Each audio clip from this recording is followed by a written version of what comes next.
Hi, I'm Lane, the Nebraska Barefoot guy, and I saw a video on Facebook where a guy was talking about heel stress fractures from wearing barefoot shoes, and even though they're good, you needed his shoes that had, more support in the heel to protect your heel. But what he's not saying is you're doing it wrong, and that's why that's happening. The heel is the strongest bone in your body, and to stress fracture it or fracture it is like really tough. Anyways, if you're walking properly or running or any of that other stuff, you're using the front half of your foot and not your heel.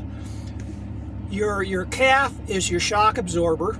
If you're using the front part of your front part of your foot and not your heel, then your calf can work as a shock absorber, and that's the way it's supposed to be. With typical shoes with the thick heels, what's happening is people are doing all these heel strikes as they run.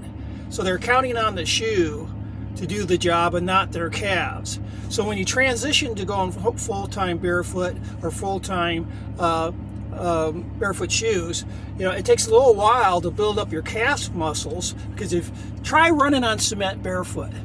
It won't take long and you're going to get off them heels.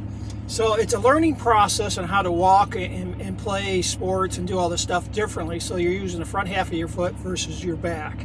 And I just hate to see somebody using a gimmick like this to sell his shoes instead of saying, hey, what you really need to do is learn how to go barefoot properly. And there's plenty of videos out there that will show you how to do that.